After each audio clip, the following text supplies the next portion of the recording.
तो good evening students. Previous class में हमने डिस्कस किया था कि न्यूट्रिशन जो है वो किस तरह से टेक प्लेस करता है प्लांट्स में, यूनिसेलुलर ऑर्गेनिज्म में और मल्टीसेलुलर ऑर्गेनिज्म जैसे कि ह्यूमन बीइंग्स में। तो न्यूट्रिशन में बेसिकली क्या होता है कि जो लिविंग ऑर्गेनिज्म होता है वो एक source of energy that is food को इनटेक करता है, फूड का इनटेक होता है। ठीक है, ये फूड जो होता है वो अगर कॉम्प्लेक्स फॉर्म में है तो वो उस लिविंग ऑर्गेनिज्म के बॉडी के अंदर जाके क्या होता है, सिंपलर सब्सटेंसेस में ब्रेक होता है और फिर उसके सभी सेल्स तक पहुंचा दिया जाता है। ठीक है, जैसे अगर हम अमीबा की बात करते हैं तो अमीबा एक यूनिसेलुलर ऑर्गेनिज्म है। तो सेम सेल जो सिंगल सेल होता है वही रिस्पॉन्सिबल होता है डाइजेशन के लिए भी, और जो न्यूट्रिएंट होता है वही एब्जॉर्ब कर लेता है। लेकिन अगर हम एक कॉम्प्लेक्स मल्टी सेलुलर ऑर्गेनिज्म की बात करें जैसे ह्यूमन बींग्स हो गए, तो ये फूड का जो डाइजेशन होता है वो हमारे डाइजेस्टिव सिस्टम में होता है। ठीक है, हमारे स्टमक एंड इंटेस्टाइन में हो रहा होता है। लेकिन इस फूड की रिक्वायरमेंट जो होती है वो बॉडी के सभी सेल्स को होती है। तो एक बार जब ये फूड इंटेस्टाइन में डाइजेस्ट हो जाता है तो उसके बाद ये हमारे बॉडी के सभी सेल्स तक ट्रांसपोर्ट कर दिया जाता है यूजिंग ब्लड। ठीक है, अब ये फूड जो है वो बॉडी के सभी सेल्स तक पहुंच गया है, बट उन सेल्स को एनर्जी चाहिए। अब इस फूड से एनर्जी कैसे वो निकालेंगे, ये आज की क्लास में हम डिस्कस करेंगे। ठीक है, तो जो प्रोसेस है जिससे इस फूड से एनर्जी ऑब्टेन किया जाता है that is called respiration. So respiration basically क्या है, अगर मैं इसको एक सिंपल लैंग्वेज में तुम्हें समझाने की कोशिश करूं, तो सपोज हमें अपने घर में क्या करना है, फायर बर्न करना है। ठीक है, एनर्जी चाहिए।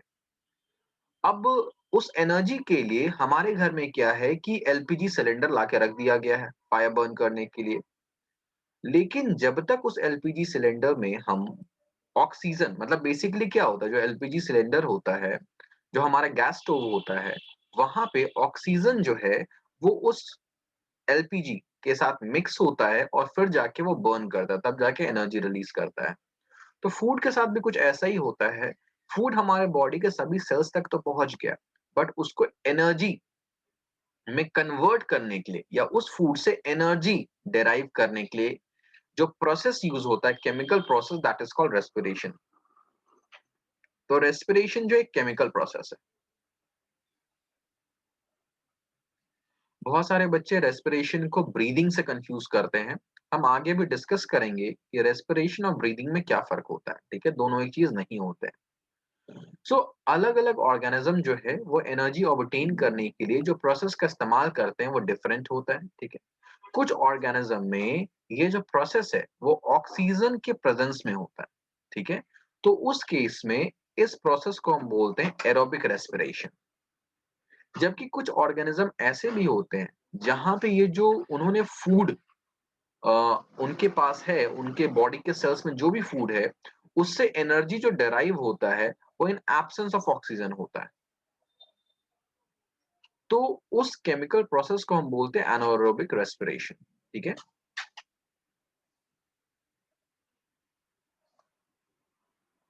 तो यहाँ पे हमारे पास एक फ्लो चार्ट है, जिस फ्लो चार्ट में बेसिकली हम ये समझेंगे कि जो फूड है, ठीक है, देखो फूड का ये जो ग्लूकोज, बेसिकली जो भी फूड हम कंज्यूम कर रहे होते हैं ना, वो फूड ग्लूकोज होता है। ठीक है, तो ग्लूकोज एक 6 कार्बन मॉलिक्यूल होता है, फॉर्मूला तुमने पढ़ा होगा C6H12O6।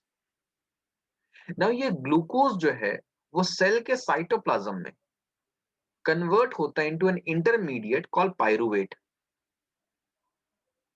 ये जो प्रोसेस है इसको हम बोलते हैं ग्लाइकोलाइसिस।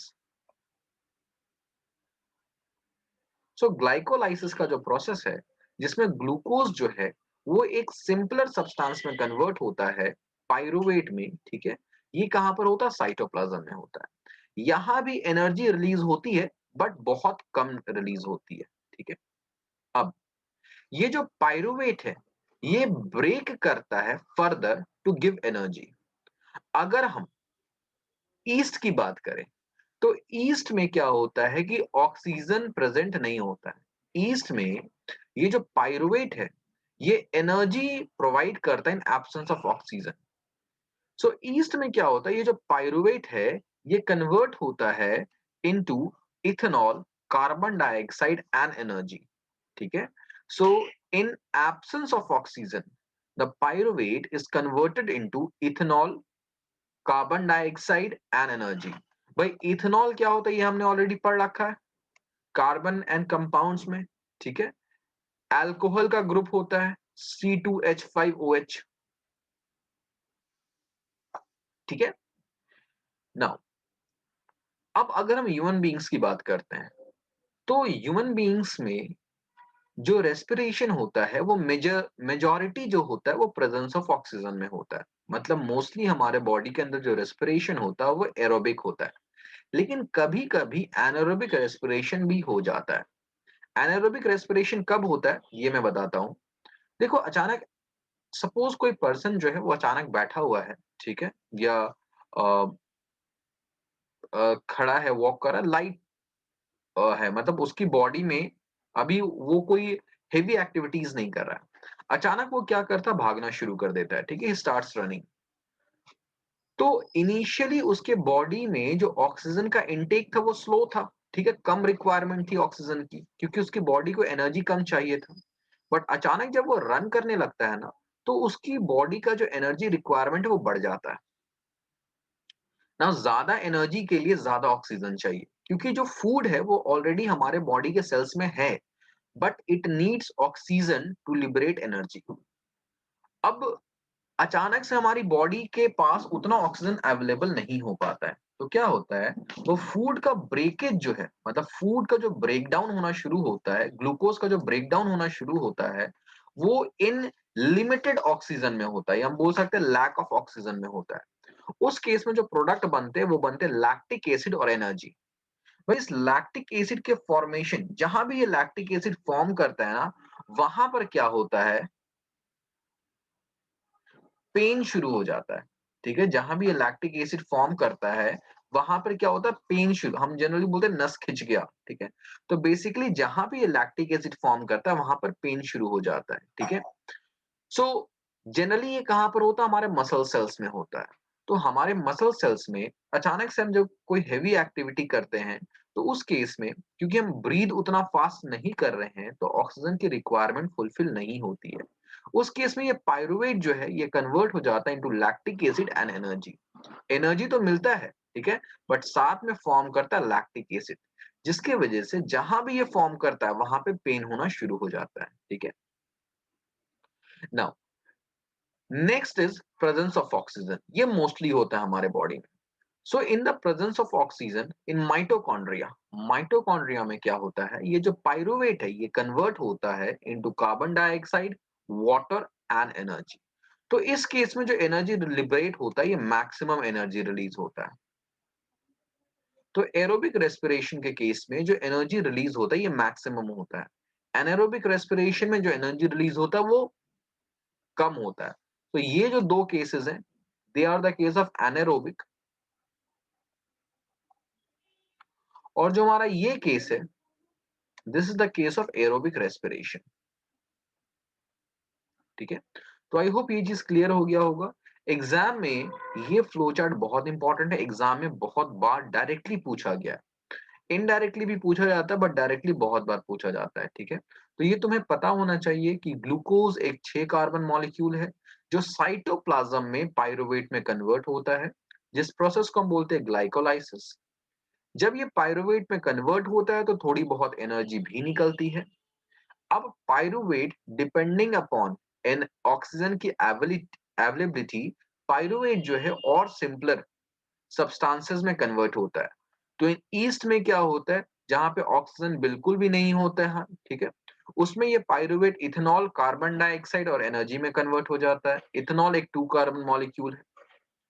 हमारे मसल सेल्स में क्या होता है, लैक ऑफ ऑक्सीजन की वजह से ये पायरुवेट लैक्टिक एसिड और एनर्जी में कन्वर्ट हो जाता है। और माइटोकॉन्ड्रिया में जब ये नॉर्मली, जैसे अभी हम बैठे हुए हैं, ठीक है, तो हमारे बॉडी में एनर्जी जनरेशन चल रहा है वो चौबीसों घंटा चलता रहता है, ठीक है। तो अभी क्या हो रहा है, ये पायरुवेट जो है वो माइटोकॉन्ड्रिया में, माइटोकॉन्ड्रिया को हम क्या बोलते हैं भाई, powerhouse of the cell भी बोलते हैं, क्योंकि हमारे सेल को जो भी एनर्जी रिक्वायरमेंट है ये माइटोकॉन्ड्रिया फुलफिल करता है। तो माइटोकॉन्ड्रिया में ये जो पायरुवेट है ये ब्रेक होता है into carbon dioxide, water and energy. Alright, तो ये जो पहले दो केस है ये एनारोबिक रेस्पिरेशन का केस है, और ये जो तीसरा केस है ये एरोबिक रेस्पिरेशन का केस है। ठीक है,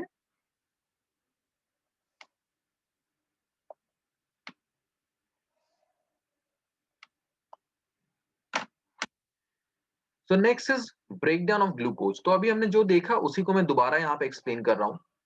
देखो सभी केसेस में पहला स्टेप क्या होता है, breakdown of glucose which is a 6 carbon molecule into a 3 carbon molecule called pyruvate.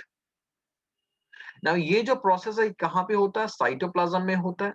बहुत बार एग्जाम में ऐसे ट्रू फॉल्स में पूछा जाता है कि भाई पाइरुवेट जो बनता है वो माइटोकॉन्ड्रिया में बनता है, तो तुम बोलोगे नहीं ऐसा नहीं है, पाइरुवेट जो होता है वो साइटोप्लाज्म में बनता है। ठीक है,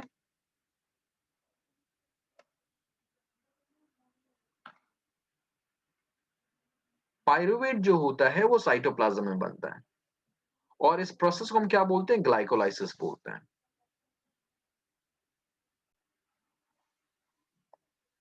सो नेक्स्ट, अब पहला मेथड क्या था, ईस्ट में क्या होता है, ये जो पाइरुवेट है ये कन्वर्ट होता है into ethanol and carbon dioxide in absence of oxygen. ये जो प्रोसेस को फर्मेंटेशन भी बोलते हैं। ठीक है, जैसे जो केक वगैरह बनता है ना, केक में ईस्ट डाला जाता है, केक हो गया या जो भी इस तरह के सब्सटेंस बनाए जाते हैं फूड मटेरियल, उसमें ईस्ट डाला जाता है। तो ईस्ट डालने के वजह से वहां पर क्या होता है, जो कार्बन डाइऑक्साइड प्रोड्यूस होता है, उस कार्बन डाइऑक्साइड के वजह से वो जो केक है वो फ्लफी हो जाता है, उसके बीच में होल्स हो जाते हैं। ठीक है, तो this is an example of anaerobic respiration.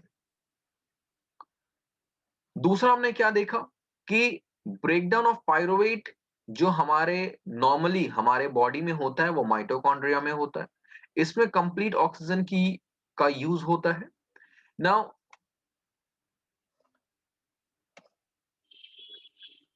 Okay, हर्ष मैं तुम्हारे क्वेश्चन का भी आंसर दे रहा हूं, आगे बताऊंगा। ठीक है, सो ये जो प्रोसेस है, ठीक है, जहां पे 3 कार्बन पायरुवेट जो है वो कार्बन डाइऑक्साइड के 3 मॉलिक्यूल्स देता है, इसके अलावा वाटर होता है, दिस इज एरोबिक रेस्पिरेशन। ठीक है, अब देखो, जैसे कि हर्ष तुमने पूछा कि लैक ऑफ ऑक्सीजन जो है वो एनारोबिक में कैसे आएगा।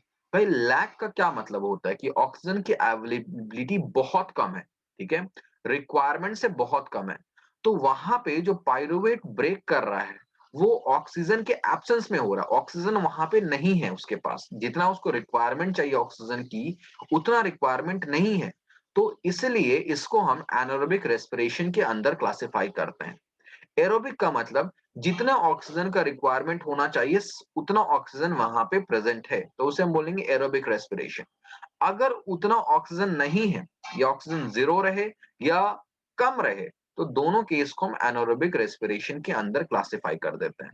ठीक है, तो तीसरा केस हमारा क्या था कि भाई sometimes when there is a lack of oxygen in our muscle cells, तो उसके साथ पाइरुवेट जो है वो किस में कन्वर्ट होता था, लैक्टिक एसिड में।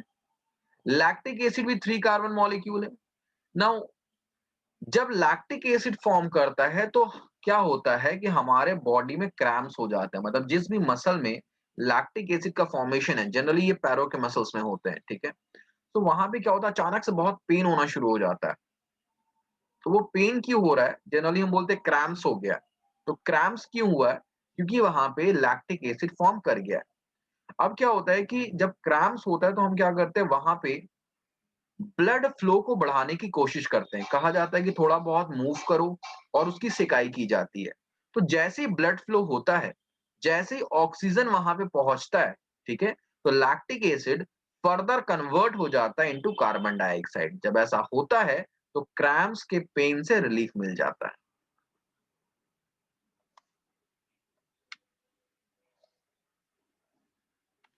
अब जैसे मैंने तुम्हें पहले ही बता दिया है कि जो रिलीज ऑफ एनर्जी होता है एरोबिक प्रोसेस में, it is a lot greater than that in anaerobic process. ठीक है, एरोबिक में एनर्जी ज्यादा होता है कंपेयर टू एनारोबिक,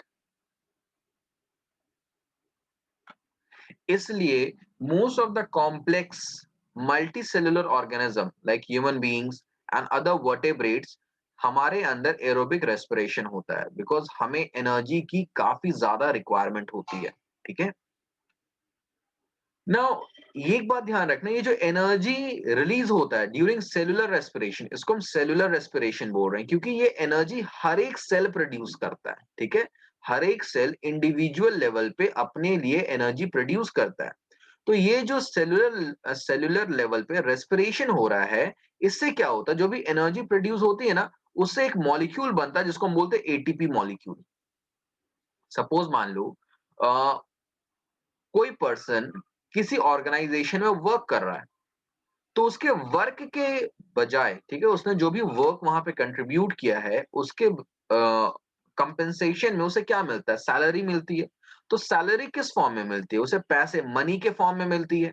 तो अब उस मनी का यूज वो क्या कर सकता है? अपने रिक्वायरमेंट, जब भी उसको रिक्वायरमेंट हुई, जिस भी चीज की रिक्वायरमेंट हुई, उस मनी से वो फुलफिल कर सकता है।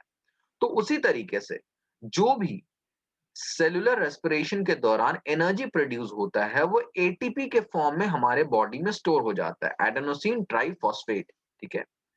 अब जब भी हमारे बॉडी को एनर्जी की रिक्वायरमेंट होती है, बॉडी इस एटीपी मॉलिक्यूल्स को क्या करता है? यूज करता है। एटीपी मॉलिक्यूल को यूज करने से उसे एनर्जी मिल जाती है, ठीक है? मतलब एनर्जी का प्रोडक्शन पूरा दिन चल रहा है हमारे बॉडी में। सपोज मान लो हमें 2 घंटे बाद या 3 घंटे बाद कोई गेम खेलने जाना है, ठीक है, एक फुटबॉल मैच खेलने जाना है। तो ऐसा थोड़ी ना है कि फुटबॉल मैच के दौरान क्योंकि हमें एनर्जी की नीड होगी तो फुटबॉल मैच के दौरान हम खाना खाएंगे, ऐसा तो नहीं होता है। क्या होता है कि जैसे हमने अभी कुछ खा लिया, ठीक है, तो थोड़ी देर में डाइजेशन हो गया, तो वो जो फूड है जब डाइजेस्ट हो गया, हमारे सेल्स तक पहुंचा, तो वहीं पे क्या हुआ? एनर्जी लिबरेट होना शुरू हो गया। वो एनर्जी उस समय बॉडी क्या करता है? एटीपी के फॉर्म में स्टोर करके रख लेता है। अब जब 2-3 घंटे के बाद हम खेलने जाएंगे, जब हमारी बॉडी को अचानक से बहुत एनर्जी की जरूरत पड़ेगी, तो हमारी बॉडी क्या करेगी, या हमारी बॉडी के सेल्स क्या करेंगे? वो जो एटीपी है, उस एटीपी को यूज करेंगे और उससे एनर्जी डेराइव करेंगे, ठीक है? तो हमारे बुक में एक छोटा-सा मोटूनो दिया हुआ है। इसमें से तुम्हें बस ध्यान में रखना है कि एटीपी जो है, इसको हम energy currency of the cell भी बोलते हैं।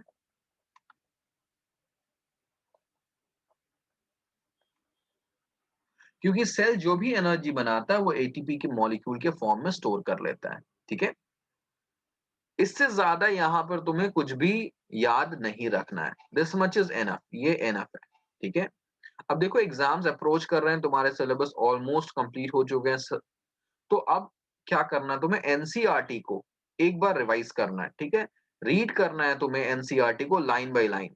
तो जब तुम लाइन बाय लाइन एनसीईआरटी को रीड करोगे ना, चाहे तुम्हें किसी भी टीचर ने कितना भी पढ़ा रखा है, बट जब तुम खुद से एक बार एनसीईआरटी को रीड करोगे, तो उसमें क्या होगा? एक तुम्हारा रीडिंग का स्टैमिना भी बढ़ेगा, और दूसरा क्या होगा? तुम्हारे दिमाग में एक नया पर्सपेक्टिव क्रिएट होगा। तुम्हें लगेगा कि अच्छा, ये चीज मैं अभी तक कुछ और समझता था, एक्चुअली में ये कुछ और है, ठीक है? तो एनसीईआरटी रीड करने की अभी एक बार आदत डालो।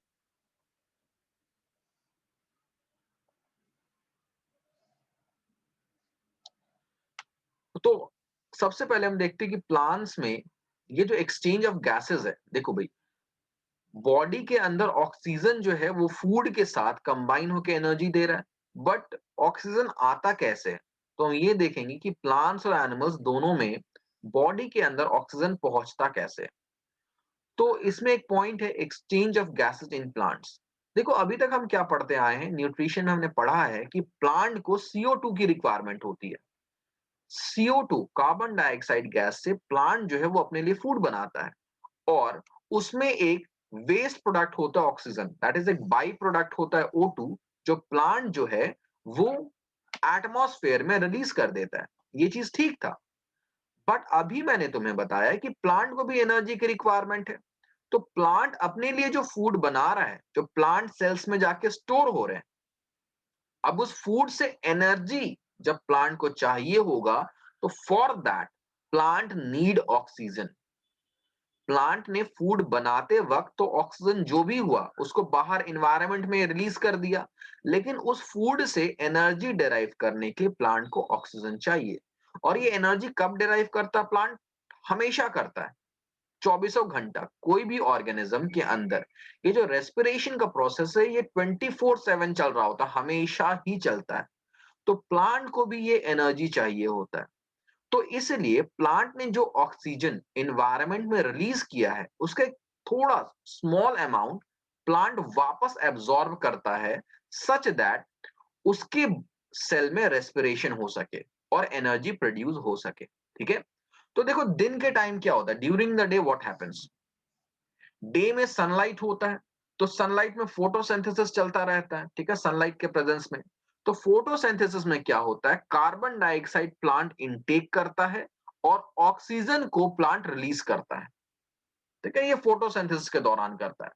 बट मैंने बोला कि फोटोसिंथेसिस भी चलता रहता है और साथ ही साथ रेस्पिरेशन भी चलता रहता है प्लांट के अंदर। ठीक है, तो रेस्पिरेशन के दौरान प्लांट क्या करता है, ऑक्सीजन का इनटेक करता है और कार्बन डाइऑक्साइड को रिलीज करता है। ध्यान से समझना है यहाँ पे, फोटोसिंथेसिस के दौरान अगर प्लांट ने suppose 100 units of carbon dioxide absorb किया है, ठीक है, और सपोज उसने 100 यूनिट्स ऑफ ऑक्सीजन को रिलीज किया है, मैं एक जस्ट एक हाइपोथेटिकल वैल्यू ले रहा हूं समझाने के लिए सिर्फ। ठीक है, फोटोसिंथेसिस के दौरान प्लांट ने जो कार्बन डाइऑक्साइड कंज्यूम किया है वो 100 यूनिट्स ऑफ कार्बन डाइऑक्साइड को कंज्यूम किया है, और जो ऑक्सीजन उसने एनवायरनमेंट में रिलीज किया है वो 100 यूनिट्स रिलीज किया है। बट भाई अभी सेम प्लांट जो है वो रेस्पिरेशन भी कर रहा है, तो वो क्या करेगा, अब ऑक्सीजन को जो उसने एनवायरनमेंट में रिलीज किया था उसको वापस एब्जॉर्ब करेगा। बट कितना ऑक्सीजन एब्जॉर्ब करेगा, क्लोज टू एक्सपेरिमेंटली देखा गया है कि 20 to 25%, मैक्स टू मैक्स 25%। तो इसने अगर 100 यूनिट्स ऑक्सीजन एनवायरनमेंट में दिया था तो सिर्फ ये 20 यूनिट्स ऑक्सीजन को एनवायरनमेंट से वापस लेगा। तो एनवायरनमेंट में इसने नेट 80 यूनिट्स ऑक्सीजन अभी भी दिया है। ठीक है, कुछ बच्चे यहाँ पे कंफ्यूज होते हैं कि सर हम तो बोलते हैं कि सर प्लांट जो है वो ऑक्सीजन देता है हमें, पर आप तो यहाँ पे समझा रहे हो कि रेस्पिरेशन के दौरान वो ऑक्सीजन यूज कर लेता है। भाई ऑक्सीजन वो यूज करता है लेकिन बहुत स्मॉल अमाउंट ऑक्सीजन यूज करता है। ठीक है, बाकी सारा का सारा एटमॉस्फेयर में ही रह जाता है जो अदर ऑर्गेनिजम्स यूज करते हैं जैसे कि हम। अब रेस्पिरेशन के दौरान प्लांट जो कार्बन डाइऑक्साइड रिलीज करता है, ठीक है, वो भी बहुत कम ही रिलीज करता है। ठीक है, मतलब तुम समझ लो कि around 20 to 30 units carbon dioxide को ये रिलीज करता है। तो जब वो फोटोसिंथेसिस के दौरान वापस कार्बन डाइऑक्साइड लेता है तो अपना 20 यूनिट्स तो ले ही लेता है, साथ ही साथ 80 यूनिट्स जो हमने CO2 रिलीज किया उसको भी ले लेता है। तो इफेक्टिवली हम बोल सकते हैं कि प्लांट जो है वो CO2 को एब्जॉर्ब करता है और O2 को रिलीज करता है। हाउएवर उसके अंदर ये दोनों गैसेस का एब्जॉर्प्शन और रिलीज चलता ही रहता है, कॉन्टिन्यूसली चलता है। बट जो एब्जॉर्प्शन और रिलीज है वो डिफरेंट डिफरेंट अमाउंट में होता है, इसलिए इफेक्टिवली हम ये बोलते हैं कि CO2 का एब्जॉर्प्शन हुआ है और O2 का रिलीज हुआ है। ये ड्यूरिंग द डे हो रहा होता है। ठीक है, अब ड्यूरिंग द नाइट देखो क्या होगा। भाई नाइट टाइम के दौरान फोटोसिंथेसिस तो होता नहीं है, नो फोटोसिंथेसिस।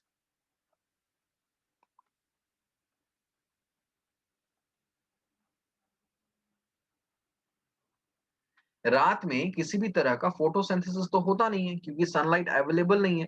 तो क्योंकि फोटोसिंथेसिस नहीं हो रहा है तो इसीलिए ऑक्सीजन का जनरेशन नहीं हो रहा है, क्योंकि ऑक्सीजन जो है वो फोटोसिंथेसिस के दौरान बनता है। अब क्योंकि फोटोसिंथेसिस हो ही नहीं रहा है तो ऑक्सीजन का जनरेशन नहीं हो रहा है। रात में सिर्फ रेस्पिरेशन चल रहा है। तो रेस्पिरेशन में क्या होता है कि प्लांट ऑक्सीजन एनवायरनमेंट से ले रहा होता है और कार्बन डाइऑक्साइड रिलीज कर रहा होता है। तो ड्यूरिंग द नाइट प्लांट जो है वो कार्बन डाइऑक्साइड रिलीज करता है। इसलिए बहुत बार तुमने ऐसा सुना होगा, बहुत सारे लोग हमारे जो एडल्ट्स हैं वो बताते हैं कि भाई रात के टाइम प्लांट्स के आसपास मत रहो। क्यों नहीं रहो, क्योंकि रात के टाइम प्लांट जो रिलीज कर रहा है वो क्या रिलीज कर रहा है, कार्बन डाइऑक्साइड रिलीज कर रहा है। तो जो हम ब्रीथ करेंगे, ठीक है, वो हम कार्बन डाइऑक्साइड ब्रीथ कर रहे होते हैं। वैसे ही इन्वायरमेंट में कार्बन डाइऑक्साइड ज्यादा है, अब प्लांट भी रिलीज कर रहा है। ठीक है, सो इसीलिए हमारे लिए दैट इज नॉट बेनिफिशियल। सो इसलिए हम यहाँ पे कह रहे हैं, यहाँ पे मैंने लिखा है Plant exchange gases through stomata by the process of diffusion. The direction of diffusion depends upon the environmental condition. Environmental condition का मतलब है कि डे है या नाइट है, and the requirement of the plant. अब देखो फोटोसिंथेसिस के दौरान जो भी ऑक्सीजन और कार्बन डाइऑक्साइड का एक्सचेंज होता है ये लिमिटेड टाइम के लिए होता है. मतलब प्लांट का स्टोमेटा हमेशा ओपन नहीं रहता, ये तो हमने पहले ही पढ़ रखा है. तो जब स्टोमेटा ओपन है तो ये गैसेस एक्सचेंज हो रहा है, स्टोमेटा क्लोज तो ये बंद हो गया. लेकिन रेस्पिरेशन में जो भी ऑक्सीजन और कार्बन डाइऑक्साइड रिलीज होता है, मतलब ऑक्सीजन जो वो कंज्यूम करता है और CO2 जो वो रिलीज करता है, वो भी जब स्टोमाटा खुलता है तो बाहर चला जाता है. स्टोमाटा बंद होता है तो ये गैसेस का एक्सचेंज नहीं हो पाता है. तो गैसेस का एक्सचेंज चाहे वो फोटोसिंथेसिस के दौरान हो चाहे वो रेस्पिरेशन के दौरान हो, स्टोमेटा से ही होता है. पर स्टोमेटा हमेशा ओपन नहीं रहता है. जब भी ओपन होता है depending upon the requirement of the plant. ठीक है, जब भी प्लांट को गैसेस की कमी होती है वो स्टोमेटा को खोलता है, गैसेस एक्सचेंज करता है और फिर से स्टोमेटा क्लोज कर लेता है, एंड सो ऑन, ऐसे चलता रहता है. So during the night, when there is no photosynthesis occurring, CO2 elimination is the major exchange going on. जैसे हम देख सकते हैं यहाँ पे CO2 का elimination हो रहा है, ठीक है. But during the day, CO2 generated during the respiration is used up for photosynthesis. Day के टाइम क्या होता है, जो भी इसने प्लांट ने CO2 जनरेट किया वो वापस वो यूज कर लेता है. ठीक है. So hence there is no CO2 release. तो हम इफेक्टिवली कह सकते हैं कि प्लांट जो है वो CO2 रिलीज नहीं कर रहा है, क्योंकि उसने जो भी CO2 रिलीज किया वो उसने दोबारा एब्सॉर्ब कर लिया. ठीक है, सो हम इफेक्टिवली क्या कहेंगे, there is no CO2 release. So this oxygen release is the major event at that time. ठीक है, एक बार इस स्लाइड को पूरा पढ़ लो फिर हम आगे चलते हैं.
सो सभी ने ये रीड कर लिया, आगे चलते हैं. अब यहाँ पे सेम चीज है जो मैंने अभी एक्सप्लेन किया है in the form of chemical equation. So during daytime oxygen elimination is the major process. तो यहाँ पे देखो photosynthesis के दौरान जो chemical equation होता है वो होता है 6CO2 plus 6H2O plus energy जो sunlight के फॉर्म में इसको मिल रही होती है. ये देता है C6H12O6 that is glucose and oxygen. जो ऑक्सीजन ये रिलीज करता है, ठीक है, उसका थोड़ा सा अमाउंट यूज करता है रेस्पिरेशन के दौरान. ठीक है, और रेस्पिरेशन चलता है प्लांट्स के अंदर. ठीक है, नाइट टाइम में क्या होता है, no sunlight so no photosynthesis, तो उस केस में जो रिलीज हो रहा होता है वो सिर्फ CO2 ही रिलीज होता है. बट अगर हम इफेक्टिवली देखें ना, पूरे दिन रात सब कुछ मिला के देख लें, तो प्लांट जितना भी CO2 रिलीज करता है ना उससे कई गुना ज्यादा वो एब्जॉर्ब करता है. ठीक है, और जितना वो ऑक्सीजन एब्जॉर्ब करता है उससे कई गुना ज्यादा ऑक्सीजन जो है वो एनवायरनमेंट में रिलीज करता है. तो इफेक्टिवली देखा जाए तो प्लांट जो है वो ऑक्सीजन रिलीज करता है और CO2 एब्जॉर्ब करता है. बट अगर हम डिटेल में देखें तो during the day during the night ये वेरी कर रहा होता है. ठीक है,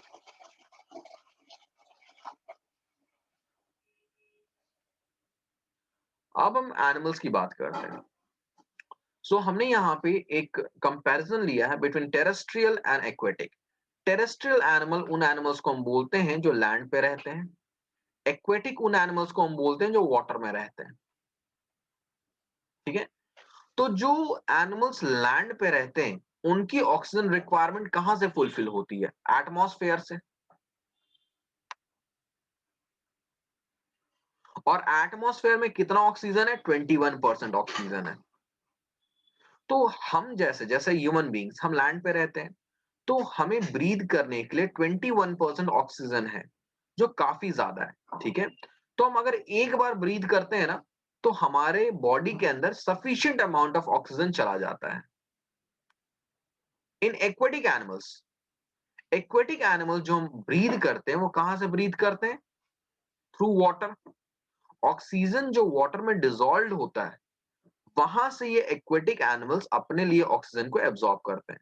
मतलब जो ऑक्सीजन वाटर में डिसॉल्व हो गया, उस ऑक्सीजन को वो वाटर से निकालते हैं और अपने लिए यूज करते हैं। अब एक बात हमेशा ध्यान रखना कि जो सॉल्युबिलिटी ऑफ ऑक्सीजन होती है, वो वाटर में बहुत लो होती है। मतलब वाटर में ऑक्सीजन ज्यादा डिसॉल्व नहीं हो पाता है। तो इन एक्वेटिक एनिमल्स के पास जो ब्रीद करने के लिए ऑक्सीजन अवेलेबल है, वो बहुत कम है। तो दैट्स व्हाई इनकी जो रेट ऑफ ब्रीदिंग है, वो बहुत फास्ट है। तुम ऐसे ही देखो ना कि भाई, तुमने ऐसा ऑब्जर्व किया होगा कि जब हम हिल स्टेशन पे जाते हैं, ठीक है, या पहाड़ों पे जाते हैं, तो उस समय क्या होता है ना कि हमारी ब्रीदिंग रेट बहुत फास्ट होती है। हमें ऐसा लगता है कि हम एक बार जब ब्रीद कर रहे हैं, तो शायद हमें उतना ऑक्सीजन मिल ही नहीं रहा है। ठीक है, तो हमारी जो ब्रीदिंग रेट है, वो बहुत फास्ट हो जाती है। क्यों? क्योंकि जैसे जैसे हम माउंटेन्स पे जाते हैं, तो वहां पे ऑक्सीजन की अवेलेबिलिटी कम हो जाती है। तो हमें उतना ही अमाउंट ऑफ ऑक्सीजन ब्रीथ करने के लिए, टीका का इनटेक करने के लिए हमें ज्यादा बार ब्रीथ करना पड़ता है। तो हमारा जो ब्रीदिंग रेट है, वो इंक्रीज कर जाता है। एक्वेटिक एनिमल्स के साथ ये एक परमानेंट इश्यू है, क्योंकि वाटर में ऑक्सीजन की जो सॉल्युबिलिटी है, वो बहुत कम है, बहुत लो है। दैट्स व्हाई ये जो एक्वेटिक एनिमल्स होते हैं, इनका जो रेट ऑफ ब्रीदिंग है, ये बहुत फास्ट होता है। ठीक है, तो रीड दिस वंस।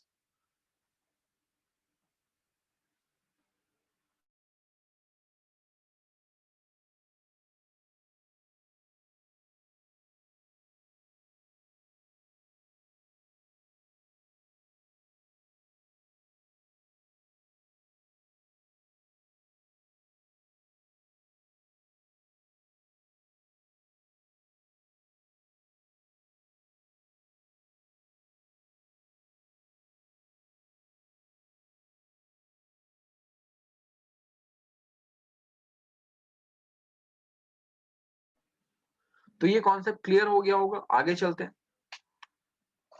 ना हम देखते हैं कि फिश में ये ऑक्सीजन का इंटेक किस तरह से होता है। ठीक है, तो फिश के अंदर क्या होता है? गिल्स होता है। सो गिल्स बेसिकली क्या होते हैं? इस तरह के, as you can see in the diagram, इस तरह के क्या होते हैं? ऐसे एक टिश्यू होता है, जिसके अंदर ब्लड वेसल्स होते हैं। ठीक है, सो जो फिश है, वो वाटर को अपने माउथ से इनटेक करती है। ठीक है, और फिर उस वाटर को फोर्स करती है इस गिल्स के थ्रू। मतलब वाटर उसके माउथ से अंदर जाता है और फिर उस गिल्स के थ्रू बाहर आ रहा होता है। ठीक है, जैसे हम जानते भी हैं कि फिशेस को हम वाटर से बाहर निकालेंगे तो they will die. So why do they die? Because उनके पास ऑक्सीजन की अवेलेबिलिटी खत्म हो जाती है। वो एटमॉस्फेयर से ब्रीद नहीं कर सकती है। उनका जो रेस्पिरेटरी सिस्टम है, ऐसा नहीं है कि वो ऑक्सीजन एयर से ऑक्सीजन को एक्सट्रैक्ट कर पाए। तो उनको जो ऑक्सीजन मिलता है, वो वाटर से मिलता है। वो वाटर का इंटेक करती हैं और फिर उस वाटर को अपने gills, gills are like nets, nets के थ्रू फोर्स करती हैं। तो जब वाटर जो है वो गिल्स के थ्रू पास करता है, तो जो ऑक्सीजन है, वो इस गिल्स के अंदर एब्जॉर्ब हो जाता है। ठीक है, और फाइनली ये ऑक्सीजन जो है, वो फिश के ब्लड में डिसॉल्व होता है और फिश की ऑक्सीजन की रिक्वायरमेंट फुलफिल होती है। ठीक है, so fishes take water through their mouths and force it through the gills, where the dissolved oxygen is taken up by the blood. ठीक है, now gills are richly supplied with blood vessels. richly supplied का क्या मतलब होता है? कि काफी ज्यादा blood vessels present होते हैं उसमें, whereby the process of diffusion oxygen is dissolve in the blood. ठीक है, तो डिफ्यूजन के प्रोसेस है। डिफ्यूजन क्या होता है भाई? The movement of substance from higher concentration, from a region of higher concentration to a region of lower concentration is called diffusion. तो क्योंकि वाटर में ऑक्सीजन ज्यादा है, ठीक है, compare to the blood of the fish. तो जब ये वाटर गिल्स के थ्रू पास करता है, जैसे तुम यहाँ सेकंड डायग्राम में देख सकते हो कि water is passing through the gills, तो उस दौरान क्या होता है कि जो ऑक्सीजन है वो वाटर से ब्लड में चला जाता है फिश के, which is then transmitted to whole of the body of the fish. ठीक है, यहां तक क्लियर हो गया है?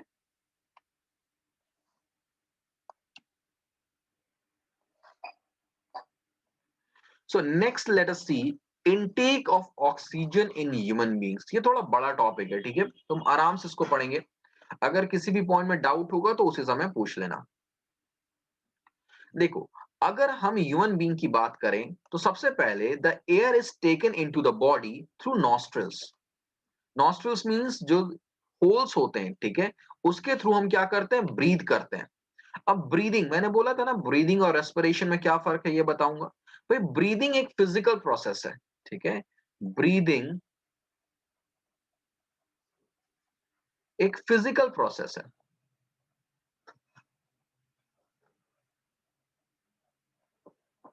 तो जब हम ब्रीद करते हैं तो हम गैसेस का इंटेक करते हैं, ठीक है, हम ऑक्सीजन का इंटेक करते हैं।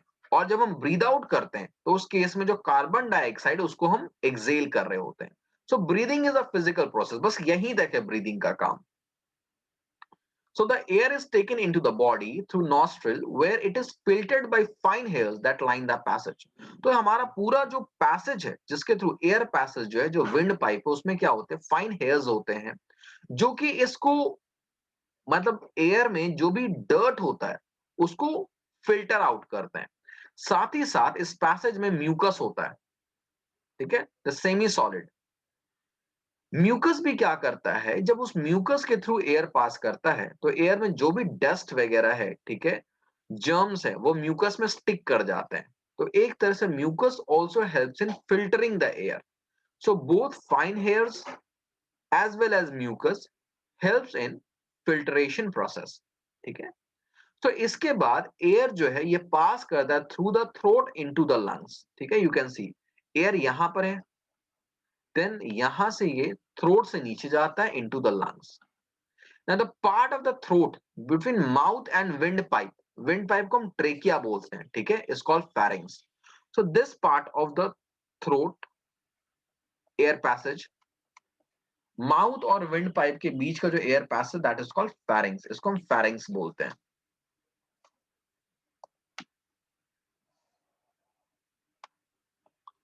नाउ जो पूरा विंड पाइप होता है, ठीक है, विंड पाइप में रिंग्स बने हुए होते हैं जिसको हम बोलते हैं रिंग्स ऑफ कार्टिलेज। ऐसा क्यों होते हैं?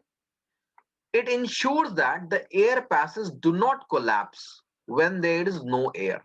ठीक है, जैसे हमने ब्रीद आउट कर दिया, अब कोई एयर नहीं है, ठीक है, तो ऐसा नहीं होना चाहिए कि ये एयर पैसेज कोलैप्स कर जाना चाहिए। कोलैप्स का मतलब इधर उधर हो, डिस्प्लेस हो जाना चाहिए, वो अपनी जगह पर ही होना चाहिए।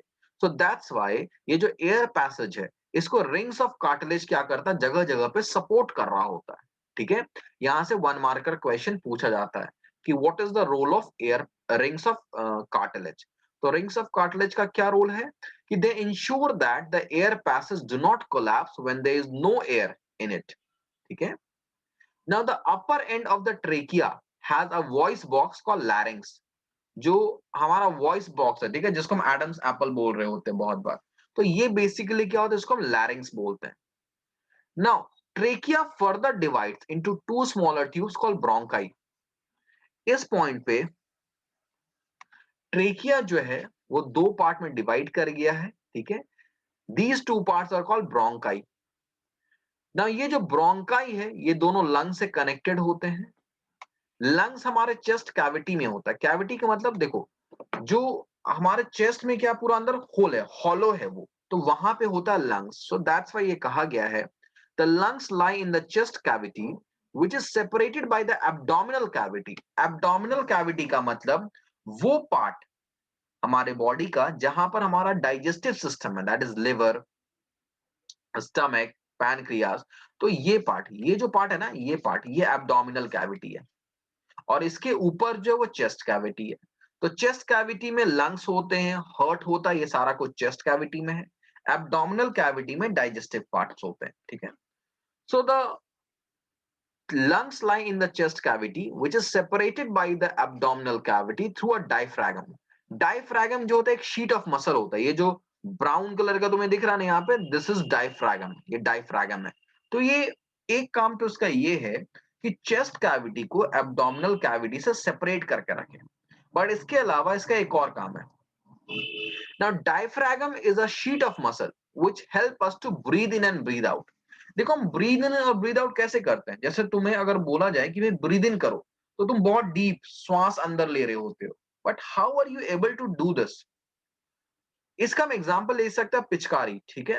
होली में पिचकारी यूज किया जाता है, तो सपोज दिस इज अ पिचकारी। तो यहां पर क्या होता है, देयर इज अ पिस्टन, इसको हम पुल करने की बात, ठीक है, इसे पुल किया जाता है। तो जब इसे हम पुल करते हैं ना, तो इस पिचकारी के अंदर क्या होता है, स्पेस क्रिएट होता है। उसी स्पेस को फुल फिल करने के लिए वाटर बाहर से अंदर आता है, और जब इसे हम पुश करते हैं तो उस केस में क्या होता है, ये अंदर का स्पेस रिड्यूस होता है और वाटर बाहर चला जाता है। तो सेम चीज होता है हमारे लंग्स के साथ। ये डायफ्रागम जब नीचे की तरफ मूव करता है तो क्या होता है, इस चेस्ट कैविटी में काफी ज्यादा स्पेस क्रिएट होता है, लंग्स में बहुत ज्यादा स्पेस क्रिएट होता है। तो अपने आप एयर हमारे बॉडी के अंदर जाता है। जब हम ब्रीद इन करने की बात करते हैं ना, तो हम इस डायफ्रागम को कंट्रोल करते हैं। हमारे ब्रीद इन करने के वक्त ये डायफ्रागम जो है वो नीचे मूव कर जाता है। तो उस केस में क्या होता है कि जो हमारा लंग्स है वो एक्सपैंड कर जाता है, उसके अंदर air create sorry space create हो जाता है। उस स्पेस को फिल करने के लिए जो एयर है वो हमारे नोज से अंदर चला जाता है, और जब हमें ब्रीद आउट करना होता है तो डायफ्रागम ऊपर मूव कर जाता है। उस केस में क्या होता है कि जैसे मान लो मैं इसको ऊपर मूव कर रहा हूं, व्हाट विल हैपन, अंदर का स्पेस रिड्यूस होगा और सारा का सारा एयर बाहर चला जाएगा। तो सेम चीज टेक्स प्लेस हियर। जब डायफ्रागम ऊपर की तरफ मूव करता है तो हमारा जो लंग्स है वो स्क्वीज कर जाता है, और जो भी अंदर एयर स्टोर्ड है वो बाहर की तरफ चला जाता है, ठीक है। यहां पर एक बात ध्यान रखना, कभी भी 100% एयर बाहर नहीं जाता। कुछ अमाउंट ऑफ एयर जो है हमारे लंग्स में हमेशा प्रेजेंट होता है, जिसको हम बोलते हैं रेसिडुअल अमाउंट ऑफ एयर। ऐसा क्यों होता है अभी हम आगे देखेंगे। तो देखो यहाँ पर डायग्राम से तुम समझ सकते हो कि जब डायफ्रागम कॉन्ट्रैक्ट करता है, ठीक है, सिकुड़ता है, तो उस केस में बेसिकली डायफ्रागम नीचे खींच रहा है। तो ये चेस्ट को क्या करता है, एक्सपैंड करता है, मतलब हमारे जो हमारा लंग्स है उसमें स्पेस क्रिएट हो गया, तो अपने आप एयर अंदर की तरफ जाना शुरू हुआ, ठीक है। जब डायफ्रागम रिलैक्स होता है तो ये ऊपर की तरफ मूव कर जाता है। तो उस केस में क्या होता है, हमारा लंग्स जो है वो स्क्वीज हो जाता है, और जो एयर है वो बाहर की तरफ आ जाता है, ठीक है।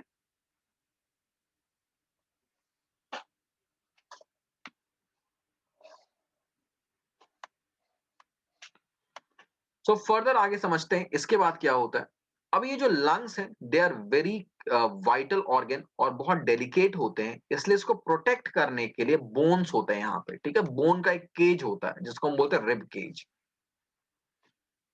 तो लंग्स के अंदर फर्दर ये जो ब्रोंकाई है वो फर्दर ट्यूब्स में डिवाइड हो रहा है, ठीक है। जैसे मान लो ये विंड पाइप था, ये दो ब्रोंकाई में डिवाइड हुआ। अब दिस इज द लंग्स। तो लंग्स के अंदर ये ब्रोंकाई जो होगा वो फर्दर ट्यूब्स में डिवाइड हो जाएगा, इस तरह से ट्यूब्स में डिवाइड होगा। तो ये जो फर्दर डिवीजन है ट्यूब्स में, इसको हम बोलते हैं ब्रोंकियोल्स। मतलब ब्रोंकाई जो है इट डिवाइड्स इनटू ब्रोंकियोल्स, ठीक है। अब ब्रोंकियोल्स के एंड में क्या होता है, ऐसे बलून लाइक स्ट्रक्चर्स होते हैं जिसको हम बोलते हैं alveoli. You can see here bronchioles के एंड में ऐसे बहुत सारे बलून लाइक स्ट्रक्चर्स हैं जिसको हम बोलते हैं एल्वियोलाई। अब एल्वियोलाइज का क्या फायदा होता है ये देखो। देखो एक्चुअली में एल्वियोलाई जो है ना, वो एक सरफेस एरिया प्रोवाइड करते हैं, मतलब एक लार्जर सरफेस एरिया प्रोवाइड करते हैं फॉर एक्सचेंज ऑफ गैसेस। जैसे इंटेस्टाइन में विलाई होता है, विलाई का काम क्या होता है, या विली इसको हम बोल सकते हैं, विली का काम क्या होता है, to increase the surface area for absorption of food. तो उसी तरह से हमारे ब्रोंकियोल्स में एल्वियोलाई होते हैं। यहाँ पे एल्वियोलाई का क्या काम होता है? To increase the surface area for absorption of gases. ठीक है, अब इसे हम थोड़ा डिटेल में देख सकते हैं। So this is the interior of an alveoli, ये एक इंटीरियर है एल्वियोलाई का। अब एल्वियोलाई के जस्ट बाहर तुम देख रहे हो एक ब्लड वेसल है। ठीक है, सो this is the blood vessel. ये जो है ये पूरा का पूरा एक ब्लड वेसल है। आई होप ये दिख रहा होगा। ये पूरा का पूरा एक ब्लड वेसल है। अंदर में एल्वियोलाई है। सो दिस इज द एल्वियोलाई, ये एल्वियोलाई है अंदर में, और बाहर में ब्लड वेसल है।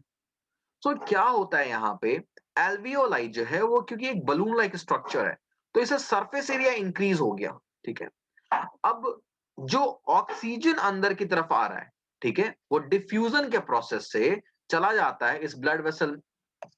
ठीक है, जो ऑक्सीजन, ये जो रेड कलर से आ रहा है, दिस इज ऑक्सीजन। सो देखो एल्वियोलाई के अंदर ऑक्सीजन का अमाउंट ज्यादा है, ब्लड वेसल्स में ऑक्सीजन कम होता है, तो यहाँ पे डिफ्यूजन होता है और ऑक्सीजन जो है वो एल्वियोलाई के अंदर से ब्लड वेसल में चला जाता है। ठीक है, और जो कार्बन डाइऑक्साइड है, अब देखो एल्वियोलाई के अंदर जो है वो कार्बन डाइऑक्साइड तो है नहीं क्योंकि फ्रेश एयर आया है उसमें, लेकिन ब्लड में कार्बन डाइऑक्साइड भरा पड़ा है। तो ये जो कार्बन डाइऑक्साइड है साइमल्टेनियसली एल्वियोलाई के अंदर आना शुरू हो जाता है। ठीक है, तो वैसे ये डायग्राम एग्जाम के लिए इंपॉर्टेंट नहीं है, तुम्हें बस समझाने के लिए यहाँ पे कि एल्वियोलाई के जस्ट बाहर क्या होता है, नेटवर्क ऑफ ब्लड वेसल्स होता है जिसमें एक्सचेंज ऑफ गैसेस चलता रहता है। ऑक्सीजन जो है वो एल्वियोलाई के अंदर से ब्लड में जाता है, और जो कार्बन डाइऑक्साइड है वो ब्लड से एल्वियोलाई के अंदर आ रहा होता है। ठीक है, यहां पर बात समझ में आई है?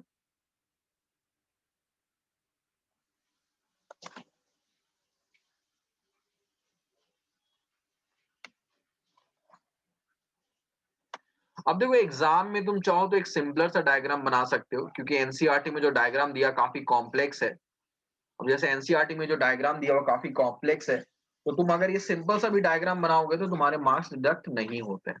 ठीक है, अब देखो कुछ और पॉइंट्स हमें ध्यान में रखना है। अभी तुम्हें याद होगा जब मैं terrestrial animal versus aquatic animal की बात कर रहा था, तो मैंने तुम्हें समझाया था वहां पे कि क्योंकि ऑक्सीजन की सॉल्युबिलिटी वाटर में लो होती है, ठीक है, क्योंकि ऑक्सीजन की सॉल्युबिलिटी वाटर में लो होती है, इसीलिए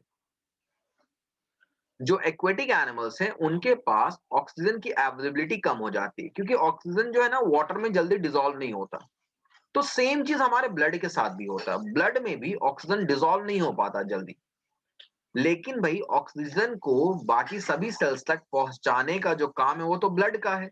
अब अगर ब्लड में ऑक्सीजन डिसॉल्व होगा ही नहीं तो काम कैसे चलेगा? तो बेसिकली ब्लड में क्या होता है, एक रेड कलर का पिगमेंट होता है, सब्सटेंस होता है जिसको हम बोलते हैं हेमोग्लोबिन। ये हेमोग्लोबिन का काम क्या होता है कि वो ऑक्सीजन मॉलिक्यूल को अपने में बाइंड कर लेता है, और अब वो ऑक्सीजन को कैरी करता है टू डिफरेंट सेल्स। मतलब ऑक्सीजन ब्लड में डायरेक्टली डिसॉल्व नहीं होता, ऑक्सीजन ब्लड में प्रेजेंट हेमोग्लोबिन के साथ मिक्स करता है, और हेमोग्लोबिन उसको कैरी करता है टू डिफरेंट सेल्स। ठीक है, ये हेमोग्लोबिन जो है वो आरबीसी रेड ब्लड सेल्स में प्रेजेंट होता है, इसलिए रेड ब्लड सेल्स को हम रेड भी, इसलिए वो रेड दिखते हैं due to the presence of haemoglobin. So haemoglobin has a high affinity, affinity का मतलब है कि हेमोग्लोबिन जो है वो ऑक्सीजन को काफी ज्यादा स्ट्रांगली होल्ड करके रखता है। ठीक है, so it takes up oxygen from the air in the lungs and carries it to the cell where the oxygen is required. अब कार्बन डाइऑक्साइड के लिए हमारे बॉडी में ऐसा कोई पिगमेंट नहीं होता है, क्यों? क्योंकि कार्बन डाइऑक्साइड की सॉल्युबिलिटी जो है वो अच्छी खासी है, कार्बन डाइऑक्साइड आसानी से वाटर में डिसॉल्व हो जाता है, तो ये ब्लड में भी आसानी से डिसॉल्व हो जाता है। तो ऑक्सीजन कैरी करने के लिए तो एक स्पेशल पिगमेंट है, that is haemoglobin, but carbon dioxide को कैरी करने के लिए ऐसे किसी पिगमेंट की रिक्वायरमेंट नहीं होती है। कार्बन डाइऑक्साइड डायरेक्टली ब्लड में डिसॉल्व होता है और उसके बाद हमारे एल्वियोलाई में आके डिफ्यूजन के प्रोसेस से एक्सचेंज हो जाता है। ठीक है, अब एक बार ये लास्ट पॉइंट देख लो, एग्जाम में आया था कि हेमोग्लोबिन के डिफिशियंसी से क्या होगा। भाई देखो हेमोग्लोबिन हमारे बॉडी में ऑक्सीजन कैरी करता है, ठीक है, और ऑक्सीजन रिक्वायर्ड है रेस्पिरेशन के लिए। तो अगर हमारे बॉडी में हेमोग्लोबिन की डेफिशिएंसी हो जाए, तो बेसिकली हम ये कहेंगे कि हमारे ब्लड की जो ऑक्सीजन कैरिंग कैपेसिटी है वो रिड्यूस हो गई है। अब अगर सेल्स तक ऑक्सीजन पहुंचेगा ही नहीं, तो जो एनर्जी जनरेशन है वो बहुत कम हो जाएगा। ठीक है। सो हम क्या हमेशा we will feel always tired. So this condition is called anaemia, इसको एनीमिया बोलते हैं ना। यहाँ पे ये भी सवाल आ सकता है कि अगर हेमोग्लोबिन बहुत ज्यादा हो जाए तो क्या होगा। भाई हेमोग्लोबिन का ज्यादा होना भी ठीक नहीं है। ठीक है। उस केस में क्या होता है, देखो ब्लड के अंदर बहुत सारे सेल्स होते हैं, डब्ल्यूबीसी भी होता है, प्लेटलेट्स भी होता है। अगर हेमोग्लोबिन ज्यादा हो गया मतलब ये है कि आरबीसी ज्यादा हो गए। तो ज्यादा आरबीसी से क्या होता है, ब्लड थिक हो जाता है। उस केस में ब्लड को फ्लो करने में दिक्कत होने लगती है। तो again the same problem arises. ठीक है। So haemoglobin should not be very high, should not be very low. ये एक मतलब एक डिफाइंड रेंज के अंदर ही होना चाहिए। ठीक है।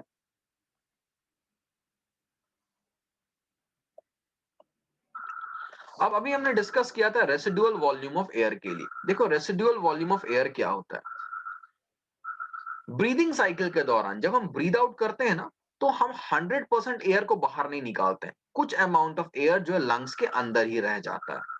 ऐसा इसलिए होता है क्योंकि अगर सारा एयर लंग्स से बाहर आ गया तो लंग्स का एक बलून की तरह है। ठीक है। और उसके अंदर एल्वियोलाई वगैरह है। ठीक है। ब्रोंकियोल्स है। तो अगर सारा एयर बाहर आ जाएगा तो लंग्स कोलैप्स कर जाएगा लाइक दिस। तो जब हम दोबारा ब्रीथ करेंगे ना तो it will be difficult to breathe in. So that's why always some amount of air is present inside the lungs. ठीक है। अगर सारा एयर निकल गया तो लंग्स कोलैप्स कर जाएगा, इससे क्या होगा, टिश्यू डैमेज हो जाएगा। तो इसलिए कुछ अमाउंट ऑफ एयर हमेशा लंग्स के अंदर प्रेजेंट होता है। इसके साथ ही साथ एक और रीजन है। भाई देखो जब हम ब्रीद इन करते हैं तो उस केस में ऑक्सीजन जो है वो ब्लड में डिसॉल्व होता है, डिफ्यूज करता है। और कार्बन डाइऑक्साइड जो है वो ब्लड से एल्वियोलाई के अंदर जा रहा होता है। तो इट टेक्स टाइम, इसको कुछ समय लगता है। ऐसा नहीं कि हमने ब्रीद इन किया तुरंत हो गया। तो इसीलिए क्या होता है कि जैसे हमने ब्रीद आउट कर दिया, ठीक है, तो जब हमने ब्रीद आउट कर दिया तो उस दौरान भी जो थोड़ा बहुत एयर हमारे लंग्स के अंदर है, ठीक है, उसमें जो ऑक्सीजन बचा हुआ है वो धीरे धीरे एब्जॉर्ब हो रहा होता है। ठीक है। तो ऑक्सीजन एब्जॉर्प्शन के लिए सफिशिएंट टाइम मिल सके, ठीक है, इसीलिए there is always a residual volume of air present inside the lungs. ठीक है। लंग्स के अंदर हमेशा एक residual volume of air present होता है।